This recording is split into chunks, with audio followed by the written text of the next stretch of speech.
বাংলায় প্রথম দফার ভোট 19শে এপ্রিল। জলপাইগুড়ি, আলিপুরদুয়ার, কোচবিহারের সাজো সাজো রব। ইতিমধ্যে নির্বাচন কমিশন তাদের কাছে আসা অভিযোগগুলোর মীমাংসা করতে শুরু করেছে। এই 3 আসনের জন্য পর্যবেক্ষকের নাম, ফোন নম্বর, ইমেল আইডি প্রকাশ করেছে নির্বাচন কমিশন। 20-3-2024 পর্যন্ত এই 3 আসনের জন্য ইতিমধ্যে মোট 11,107টি অভিযোগ জমা পড়ে, যেগুলো 100 মিনিটের মধ্যে মীমাংসা করেছে নির্বাচন কমিশন। গতকাল থেকেই শুরু হয়েছে মনোনয়নপত্র জমা দেওয়ার কাজ। 27শে মার্চ পর্যন্ত মনোনয়নপত্র জমা দিতে পারবে রাজনৈতিক দল ও নির্দল প্রার্থীরা। আগামী 28শে মার্চ স্ক্রুটিনি হবে এবং 30শে মার্চ মনোনয়নপত্র প্রত্যাহার করতে পারবেন কোনো প্রার্থী। যদিও জলপাইগুড়ি আসনে এখনো বিজেপি প্রার্থীর নাম ঘোষণা করতে পারেনি, ফলে এই আসনে যখন তৃণমূল কংগ্রেস এবং বামফ্রন্ট প্রার্থী জোর কদমে প্রচার করছে, তখন চুপ হয়ে বসে থাকতে হচ্ছে বিজেপি কর্মীদের। এবছর বয়স্ক নাগরিকদের বাড়িতে গিয়ে ভোট গ্রহণ করবে নির্বাচন কমিশন। জলপাইগুড়ি আসনে 18,85,972 জন ভোটার রয়েছেন। অন্যদিকে আলিপুরদুয়ারে মোট ভোটারের সংখ্যা 17,73,415 জন।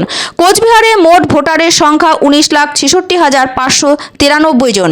এই 3 কেন্দ্র মিলে প্রায় 30,085 ঊর্ধ্ব ভোটার রয়েছে, যাদের বাড়ি গিয়ে ভোট গ্রহণ করবে নির্বাচন কমিশন। সুষ্ঠু ও অবাধ নির্বাচনের জন্য আগে থেকে কেন্দ্রীয় বাহিনী আসনগুলোতে মোতায়েন করা হয়েছিল। এছাড়াও নির্বাচন কমিশন ভোটের প্রচারে যাতে কোনো অপ্রীতিকর ঘটনা না ঘটে, তার জন্য সমস্ত ব্যবস্থা নিয়ে রেখেছে। সুষ্ঠু ও অবাধ ভোট করাতে বিভিন্ন উদ্যোগ নেওয়া হয়েছে। ভোটাররা যাতে উৎসবের মেজাজে ভোট দিতে আসেন, সেজন্য জেলা প্রশাসনের পক্ষ থেকে ফ্লাইং স্কোয়াড তৈরি করেছে। জলপাইগুড়ি লোকসভা কেন্দ্রে মোট 26টি ফ্লাইং স্কোয়াড ঘুরে বেড়াচ্ছে।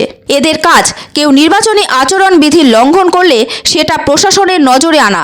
সাধারণ মানুষ ভিজিলেন্সের মাধ্যমেও অভিযোগ জানাতে পারবেন। উল্লেখ্য, নির্বাচন কমিশন উত্তরবঙ্গের যে 3টি আসনকে আর্থিক স্পর্শকাতর হিসেবে ঘোষণা করেছে, তার মধ্যে নেই এই 3 আসন।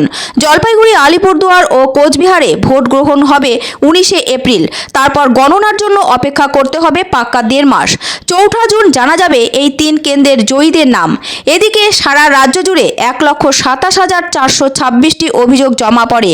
সেগুলো মীমাংসা 100 মিনিটেই করে ফেলেছে নির্বাচন কমিশন।